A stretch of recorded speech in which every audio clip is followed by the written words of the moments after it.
to my sweat box. It's been a total of 8 months since I ever uploaded another video. Come to find out, recording videos is hard.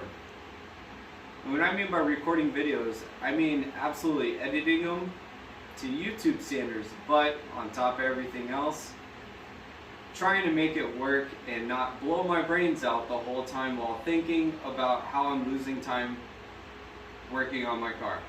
Who would ever thought video editing takes a really long time? Now, luckily, I got Eric, my video guy. Go ahead and wave in front of the camera, Eric. Hello. Helping me throughout all this, and on top of everything else, making sure I could try to upload y'all some content. Right now I'm at 88 subscribers. I hope to get that a lot more, but I don't care, because guess what? It doesn't pay the bills yet. So definitely hit the link below to buy merch when it becomes available 3 years from now. So what we're going to do, we're going to go over the current progress of the vehicle. Just kidding about the merch anyways. I don't have merch. If you do decide to buy some merch, definitely don't expect to get anything in return. So come on down. We're going to show you the progress right quick. Last video, part 2, I was putting the LS motor together. Shocker, LS motor is inside the car. Look at all that. So what we got, Speedmaster's water pump. I'm going to tell everybody right now, if you're going to order anything from Speedmaster's and it happens to be a mechanical water pump, don't do it. I've been sending emails back and forth. It is an absolute pain in the butt. The thermostat housing, I'm still trying to find another one. It's not an OEM one. It's a nightmare. Holley EFI smart coil packs. They could literally light water on fire. Fast, a 92mm intake manifold. Everybody just at home, it's a 5.7 aluminum LS6 Cadillac base. Sorry, not Cadillac base, I'm lying to you. GTO based LSX block, 6.0 heads, Cathedral, Howard's cam. It's got a little bit of port job to it, but on top of everything else, it's a somewhat built block. Came out of another drift car, but it also came, before that was a sand rail, because I got all sorts of fine sand all over it. Later on down the road, it's in there, everything's good. I'm still buttoning up some stuff. Return lines for the fuel, getting the fuel pressure regulator all figured out, and getting the intake all mocked up. So as you guys can tell, I am absolutely pelvis deep into this project right now. I have seen credit card statements and I do not like them. It reminds me how much crippling depression I'm going to have by the time that I finish this. And then on top of everything else, love my wife, don't ask me about the credit card statements. So 100mm wide body over fenders. We got new-ish, brand used doors. They're mechanical. LRB hardware on the inside, everywhere. So LRB sheet metal for the door panels, and if you pin into the back, sheet metal buckets, and then the sheet metal covers for all the tail lights, and on top of everything else, the side covers inside the hatchback. LRB sunroof panel, delete thing, kind of, sort of, but yeah. Engine management is going to be off of Terminator X.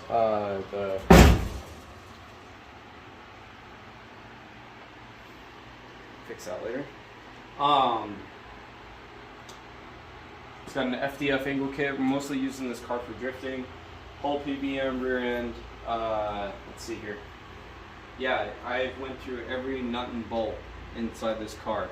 That was covered in oil, pre-mixed transmission fluid, and on top of everything else, a very highly flammable substance that we love calling gasoline, 91 octane. It tasted right. It tasted like 91 anyways.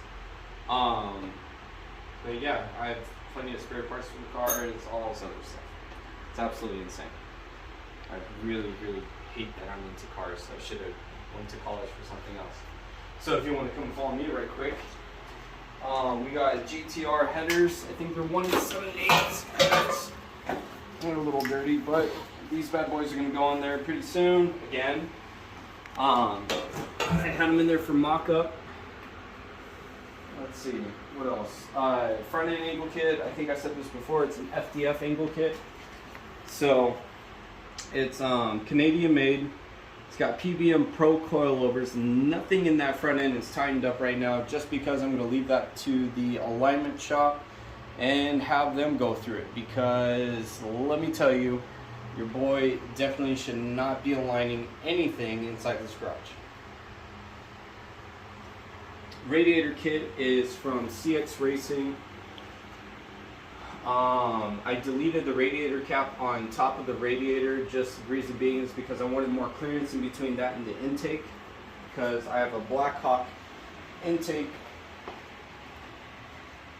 If you want to come over here, get underneath right quick. So it's Blackhawk intake. Goes all the way down in front of the front cooling panel. And it's going to be coming right in front of here, in front of the radiator. It should look something like. There she's. Should look like something like this. So we'll get that on and buttoned up sooner or later, maybe, possibly. There we go. So, and then on the back of the radiator is two derail fans, or derailleur, or however you want to pronounce it. They pull more air. Then I think it's probably about 1300 plus CFM per fan.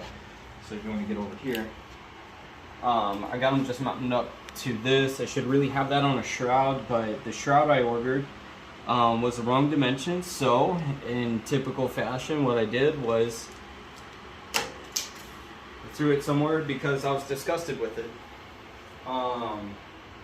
Yeah.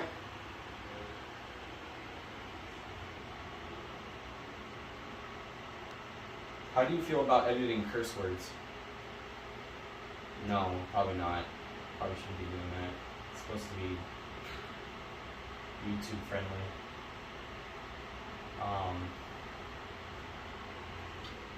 I freaking exclamation mark hate how much this is costing me money with the passion. If at any point in time I could go in the past, I'd say, hey Mike, hold on to your JDM blank boxes. I'll give you a hint what word should be in front of the word boxes. It should be starting with an S and then with a T. And then from that point forward, say, hold on to them, they're going to be worth a gold mine later. If we all saw prices of Mazda RX7s recently, for Turbo 2s, which was this model, even in bare raw form, they were priced exceptionally well, which is nothing anywhere I would pay any amount of money for a 1980s Mazda. Said I could go for the same situation about Nissan Skylines. 4-door R32. Yeah, I had a kid tell me that he spent over $20,000 for a 1990s, early 90s, not late 90s, R32 4-door Skyline with the NA RB20 DE automatic. I wanted to walk onto the freeway for him at that point in time. And he asked me, I got a deal, huh? Yeah, man. You got a deal. So, where I'm getting at with this story, if you want to make your own car, I'll tell you right now, you'll pull your hair out. But, in the long run, I wouldn't be able to buy an LS RX7 with the same mods I've done to it for under 20 grand. Ain't no way. So, later on down the road, if you guys are still watching this YouTube channel, and you guys are subscribing, which I would love, and think the subscribe button should be this way, maybe that way, in this general direction underneath this video, it'd mean a lot. Not like the big names. I turn my own wrenches. Not saying that they don't, but I'm pretty sure I do it more often. I'm not going to start name dropping. I'm really trying hard not to. I don't know if you guys could tell. There's a lot of internal conflict going on right now. Not worth it. But at the same time, make sure you guys understand that everything on this card is 100% brand used. If you do want to sign up for a horrible APR like 24.9% in purchasing this vehicle after I'm done with it, I'll lock you in 35 grand.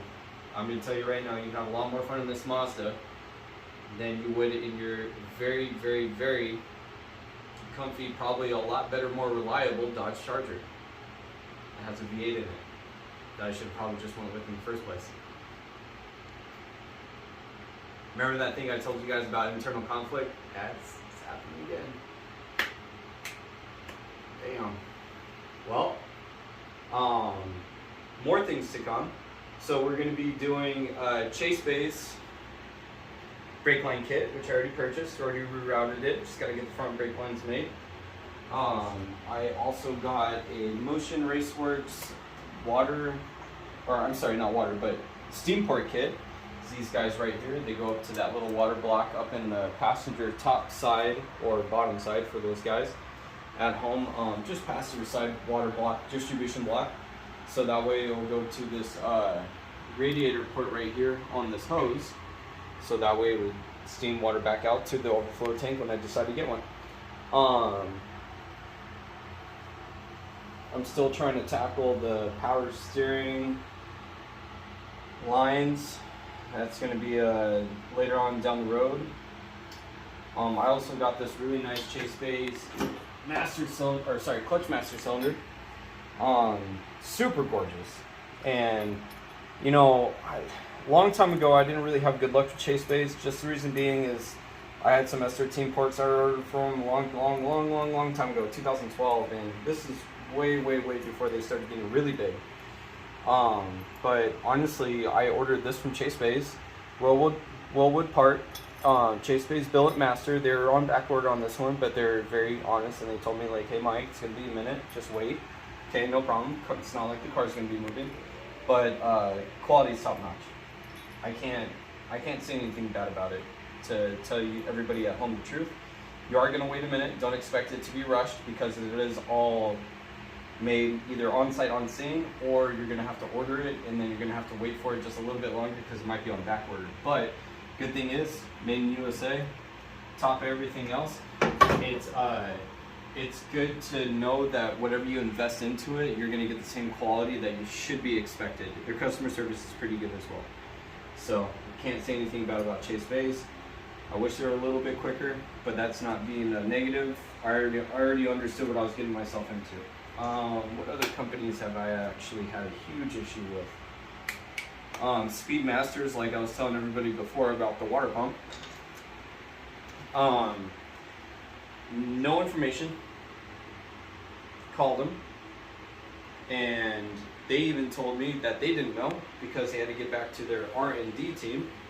Never heard a company say that, hey, give us a little bit, we have to find the information about our own water pump.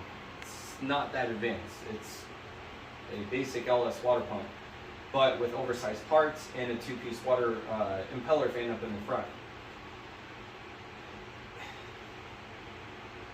Weeks went by. Still haven't got a reply. Call again. Hey, that person quit. Can't give you a reply again. Okay, cool. I'm not getting off the phone until you guys give me a reply. It's not how this works. I have to send an email out. It's going to take a couple days. You guys are in California.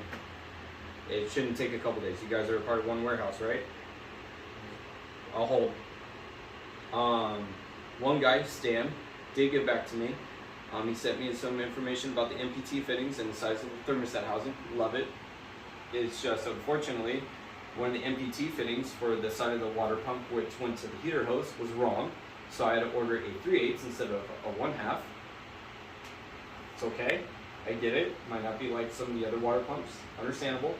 Thermostat housing, on top of everything else, he only sent me the dimensions of the thermostat housing, 1 3/4, which is okay. except for that no one else really gives you a thermostat housing size for exact dimensions, only for exact vehicles. Now I have an issue. I don't need the thermostat size, I already know it. 40% bigger than factory. Not too crazy about, but I need to at least find a thermostat housing that fits it, and a thermostat. It's been a week and a half, I still haven't gotten a reply. I'm not trying to reach for the stars here, but yeah, it's sick. The front of the water pump, it's a weird M8 by 1.0 thread pattern. It's either M8 by 1.25, M8 by 1.50 if it's really coarse, or if it's American for that size. Yeah. And I gotta get certain bolts that fit it. So that's another issue. Let's see what else. Trying to think here. Got new Motegi Racing MR154s for the OG people way back in the day. MB used to have a wheel called the Battles. MB Battles, that's what they are. Motegi bought out the casting stamp for them. So they're running with the same casting block that they used for the MB Battles. So those are essentially MB Battles, 18 by 9.5. Right next to those wheels, underneath the fried seats, I would love to tell you those, everybody at home, those are real, but they're not. They're SSR GTX 03s, 18 by 9.5 and 18 by 9 up in front. It's got a Toyo 888R tire on it, which is great, but definitely not going to have to use it with drifting. I got a D-Max hood right over here for the FC style, D-Max style hood. I think it's from Modelo Drive here in Vegas. And then my favorite part for everybody at home, I don't know if everybody saw this on the last couple of videos, I got Ferrari 458 seats that are matted to RX7 flat rails. If you guys want to look up, it's like right there. See that nice little prancing horse. No one please tell Ferrari, because they'll send me a cease and desist letter. I don't need that. But nonetheless, got the seats for a steal, can say no. Bought the seats. Definitely don't want to express the price I paid for the seats, but I'm definitely going to tell everybody at home I could not walk away from it. So essentially that's everybody caught up with this vehicle. I rehabbed the axles, I rehabbed the diff, I've done every single line I could possibly think. I got a hydro villains kit for a dual brake setup for the rear. Already got the Turbo 2 rear brake pads, and rear brake pads. I got the Turbo 2 rear calipers along with the other Turbo 2 rear caliper, so it's just going to be the same Aussie setup, but just dedicated hydro, because I didn't want to do the inline kit and I didn't feel right about that.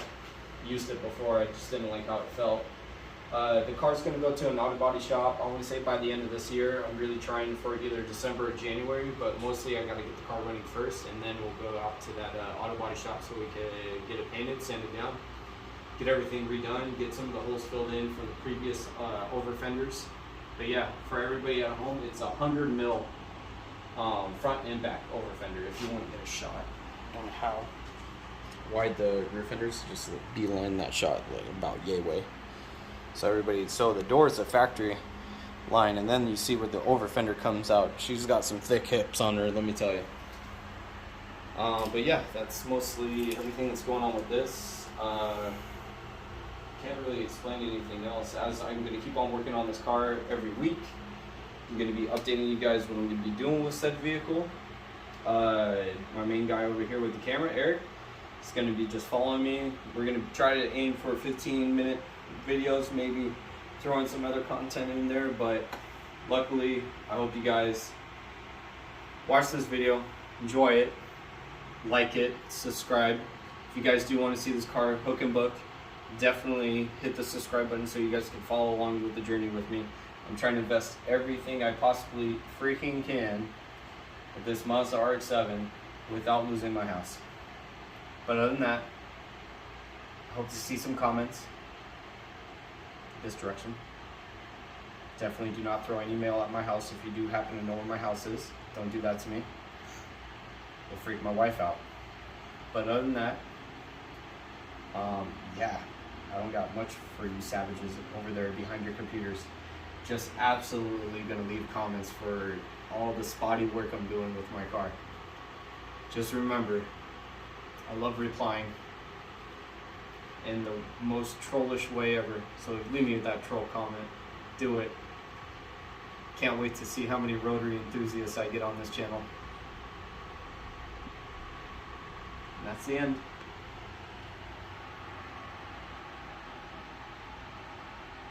Hate working on cars, man.